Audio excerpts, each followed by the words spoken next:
નમસ્કાર મિત્રો, આપ સર્વેનું મારી યુટ્યુબ ચેનલ એસકે સ્ટડી ટોકની અંદર હાર્દિક સ્વાગત છે. મિત્રો, આજના લેક્ચર 44ની અંદર આપણે જે આની પહેલાનો જે 43નો લેક્ચર હતો એમાં સર્વ શિક્ષા અભિયાન અંતર્ગત અલગ અલગ કાર્યક્રમો શાળાઓમાં કરવામાં આવતા હોય છે વર્ષ દરમિયાન. તો એના માટે કંઈક ગ્રાન્ટ આપવામાં આવતી હોય છે. તો કદાચ ગ્રાન્ટના પ્રશ્ન ન પૂછાય પણ એ કાર્યક્રમને લગતા જે પ્રશ્ન પરીક્ષાલક્ષી છે તો એના બાબતે આપણે ચર્ચા કરી રહ્યા છીએ. આ છેલ્લો વિડીયો છે એ બાબતે. આના પછી આપણે શાળાકીય સર્વગ્રાહી મૂલ્યાંકન માટે જે પત્રકો હોય છે એ આખું જે મૂલ્યાંકનનું એક આખું સિસ્ટમ છે તો એ સમજવાના છે. એમાંથી ઘણી વખત પરીક્ષામાં બહુ પ્રશ્નો પૂછાતા હોય છે, આઈએમપી ટોપિક છે, તો એ અભ્યાસ કરીશું. અત્યારે આપણે કાર્યક્રમો, પ્રોજેક્ટ અને યોજનાઓ.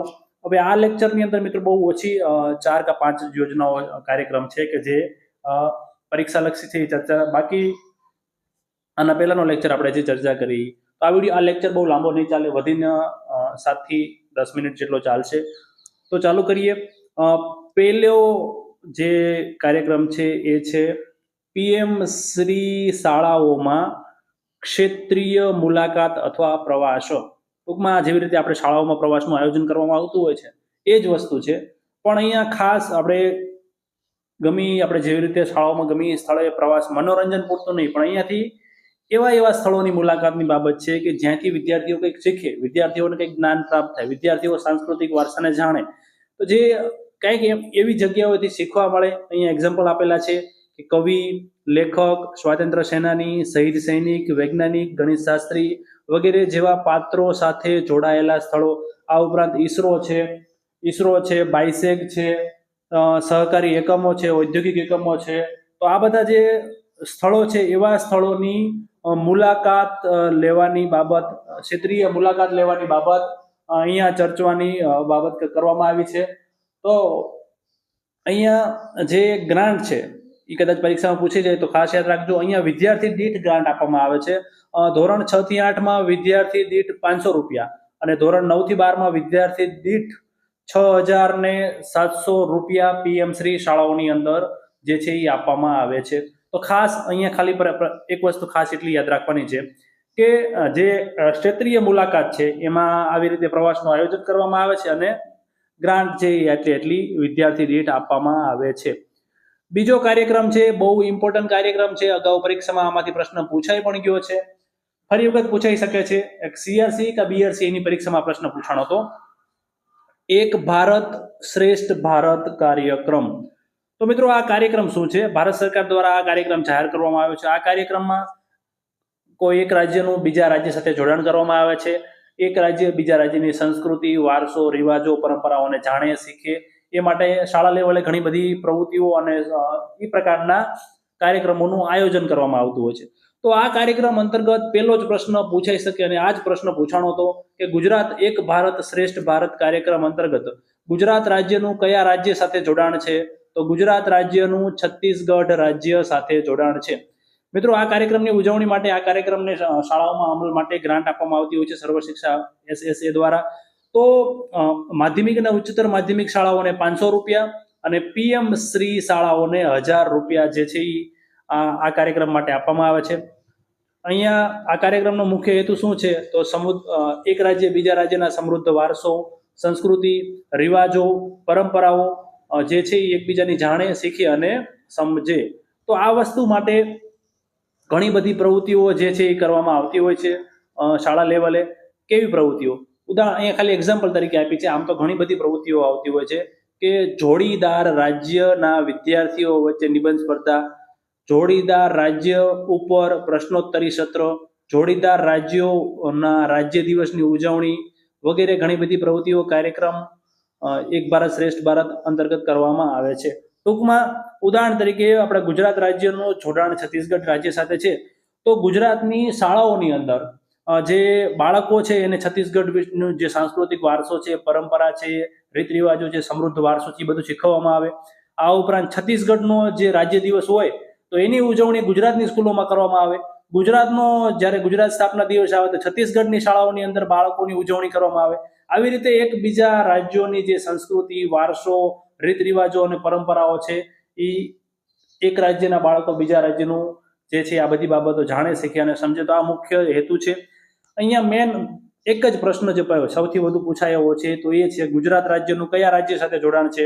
તો ગુજરાત રાજ્યનું છત્તીસગઢ સાથે જોડાણ છે. બીજું છે, ત્રીજો કાર્યક્રમ છે રાષ્ટ્રીય આવિષ્કાર અભિયાન અંતર્ગત વિજ્ઞાન અને ગણિત કીટ. આના માટે જે છે SSA કચેરી દ્વારા ગ્રાન્ટ આપવામાં આવે છે અને શાળાએ પોતાની રીતે શાળાને જરૂરિયાત મુજબ વિજ્ઞાનને લગતી કીટ અને ગણિતને લગતી કીટ એનું લિસ્ટ પણ આપેલું છે, પણ એ થોડુંક પરીક્ષામાં પૂછાવાનું નથી. ખાસ એક વસ્તુ તે ગ્રાન્ટ યાદ રાખો. કેટલી ગ્રાન્ટ આપવામાં આવે છે? તો ગણિત કીટ હોય તો ઉચ્ચ પ્રાથમિક શાળાઓ એટલે કે 6 થી 8 માટે 10,000 રૂપિયા, ગણિત કીટ માધ્યમિક અને ઉચ્ચતર માધ્યમિક 9 થી 12 માટે 10,000, વિજ્ઞાન કીટમાં પણ એવી રીતે 6 થી 8 માટે 10,000 અને 9 થી 12 માટે 10,000. તો આવી રીતે બધા માટે 10,000 રૂપિયા જે છે એ રાષ્ટ્રીય આવિષ્કાર અભિયાન અંતર્ગત કીટ લેવા માટે આપવામાં આવે છે. મિત્રો, આ કીટનો મુખ્ય હેતુ શું? તો તમને સિમ્પલ, તમે શિક્ષક છો, તમે બનવાના છો, ભાવિ શિક્ષક છો, તમને ખ્યાલ જ છે કે શાળાની અંદર વિજ્ઞાન કીટ હોય એને લગતા સાધનો હોય, ગણિત કીટ હોય એને લગતા સાધનો હોય, તો વિદ્યાર્થીઓમાં વૈજ્ઞાનિક અને ગાણિતિક અભિગમ કેળવાય. જેટલું મેક્સિમમ કીટ હશે તો વિદ્યાર્થીઓ મેક્સિમમ પ્રેક્ટિકલ કરશે. જેટલું પ્રેક્ટિકલથી જ્ઞાન મેળવે એવું બોર્ડથી કે ડાયરેક્ટ બોલવાથી જ્ઞાન નથી મેળવી શકાતું. તો આ જ વસ્તુ છે, મેક્સિમમ વિદ્યાર્થીઓ પોતાની જાતે પ્રેક્ટિકલ કરશે તો કંઈક ને કંઈક વસ્તુ શીખી શકશે. તો આ જ વસ્તુ છે. બીજું, ક્રિએટિવિટી એટલે કે સર્જનાત્મકતાનો વિકાસ કરવાનો છે. જે બધી કીટો છે એનો ઉપયોગ કરીને વિદ્યાર્થીઓ જે છે એ સર્જનશીલ બની શકે એ હેતુ આ કાર્યક્રમનો છે. મિત્રો, અહીંયા એક અભિયાનની વાત થઈ, રાષ્ટ્રીય આવિષ્કાર અભિયાન. અહીંયા જો શબ્દ વાપર્યો છે અભિયાન, તો કંઈક ને કંઈક એવું પ્રકારનું અભિયાન સરકાર દ્વારા જાહેર કરવામાં આવેલું હશે. તો આપણે રાષ્ટ્રીય આવિષ્કાર અભિયાન વિશે ચર્ચા કરી લઈએ કે આ રાષ્ટ્રીય આવિષ્કાર અભિયાન શું છે. તો આજે રાષ્ટ્રીય આવિષ્કાર અભિયાન છે એનું ટૂંકું રૂપ છે RAA. પરીક્ષામાં કદાચ પૂછાઈ જાય RAA નું ફૂલ ફોર્મ, તો ખાસ યાદ રાખજો, રાષ્ટ્રીય આવિષ્કાર અભિયાન. ભારત સરકારના શિક્ષણ મંત્રાલય દ્વારા આ અભિયાન શરૂ કરવામાં આવેલું. ક્યારે શરૂ કરવામાં આવેલું? તો 2015માં આ અભિયાન શરૂ કરવામાં આવેલું. આ અભિયાન શેના માટે હતું? તો જેનો મુખ્ય ઉદ્દેશ્ય વિજ્ઞાન, ગણિત અને ટેકનોલોજી માટે વિદ્યાર્થીઓમાં રુચિ અને ઉત્સાહ જાગૃત કરવાનો છે. ટૂંકમાં ખાલી એટલી વસ્તુ યાદ રાખજો કે રાષ્ટ્રીય આવિષ્કાર અભિયાન શાળા લેવલે બાળકોમાં ગણિત, વિજ્ઞાન અને ટેકનોલોજીમાં એમનો ઉત્સાહ વધે, જાગૃતિ વધે, વૈજ્ઞાનિક અભિગમ કેળવાય, ગાણિતિક અભિગમ કેળવાય. એ માટે ઘણી બધી પ્રવૃત્તિઓ, ઘણી બધી યોજનાઓ આ આવિષ્કાર અભિયાનના અંડરમાં આવે છે. ખાલી એટલું યાદ રાખજો, બીજું કાંઈ તમારે યાદ રાખવાની જરૂરિયાત નથી. કે ક્યારે શરૂઆત કરવામાં આવી? 2015ના વર્ષમાં. શેના માટે છે? તો વિજ્ઞાન, ગણિત અને ટેકનોલોજી માટે રુચિ, ઉત્સાહ જાગૃત કરવા માટેનું છે. છેલ્લો કાર્યક્રમ છે, આ પણ પરીક્ષા લક્ષી છે, પરીક્ષામાં પૂછાય એવો કાર્યક્રમ છે, વિદ્યાંજલિ. એક આ પોર્ટલ છે, વિદ્યાંજલિ વેબ પોર્ટલ. એ આ વેબ પોર્ટલ છે એ શાળા લેવલે એક સ્વયંસેવક વ્યવસ્થાપન કાર્યક્રમ છે, જેની શરૂઆત 2021માં કરવામાં આવી હતી. શું છે મિત્રો? ઉપરથી પહેલા કહી દઉં કે જે સ્વયંસેવકો શાળાની અંદર ફ્રીમાં ભણાવવા માંગતા હોય, પગાર લઈને નહીં, ફ્રીમાં, જે રિટાયર, ઉદાહરણ તરીકે કોણ સેવાનિવૃત્ત શિક્ષકો છે, નિવૃત્ત સરકારી કર્મચારી છે, સરકારી અધિકારીઓ છે, ભૂતપૂર્વ વિદ્યાર્થી છે, ગૃહિણી છે, અથવા ભણેલા ગણેલા કોઈ પણ વ્યક્તિ શાળાની અંદર જો ફ્રીમાં ભણાવવા માંગતા હોય તો એમના માટે સરકાર દ્વારા એક પોર્ટલની રચના કરવામાં આવી છે. એવું નહીં ભણાવવા માટે તે બીજી કોઈ પણ રીતે જો સપોર્ટ કરવા માંગતા હોય તો આ પોર્ટલ એમના માટે ઉપયોગી છે. જે પોર્ટલ છે એ કયું પોર્ટલ છે? તો અહીંયા જો મેં લખેલું છે કે https://vidyanjali.education.gov.in, એટલે કે આ ભારત સરકારનું પોર્ટલ છે. સ્વયંસેવકો પોર્ટલ ઉપર નોંધણી કરાવી શકે છે. 2 શ્રેણીઓમાં યોગદાન આપી શકે છે. પહેલું, સેવાઓ, પ્રવૃત્તિઓ અને સંપત્તિ, સામગ્રી અને ઉપકરણો. જો એવું નહીં કે ભણાવવાનું જ છે. કોઈ વ્યક્તિ એવું કહેતા હોય કે શાળાની અંદર સ્માર્ટ ક્લાસ નથી તો સ્માર્ટ બોર્ડ હું લાવી આપીશ, તો એનો એ બાબતો પણ અહીંયા વિદ્યાંજલિ જો પોર્ટલ છે એના થ્રુ જે છે એ દાતાઓ, સ્વયંસેવકો જે છે એ પ્રોવાઈડ આ વસ્તુ કરાવી શકે છે. પ્રશ્ન પરીક્ષામાં શું પૂછાઈ શકે? તો પહેલું, વિદ્યાંજલિ વેબ પોર્ટલ શેના માટે છે? તો આ એક સ્વયંસેવકો માટેનું એક પોર્ટલ છે જે શાળાની અંદર પોતાનું યોગદાન આપવા માંગે છે. ક્યારે શરૂઆત કરવામાં આવી એ પ્રશ્ન પૂછાઈ શકે? તો 2021ની અંદર. કોણે વેબ પોર્ટલ બહાર પાડ્યું છે? શું ગુજરાત સરકારનું છે? ના મિત્રો, આ ભારત સરકારનું છે. સમગ્ર ભારતની અંદર આ જે છે પોર્ટલ અમલી છે. તો આ જ હતું આ વિડીયોની અંદર આટલું જ.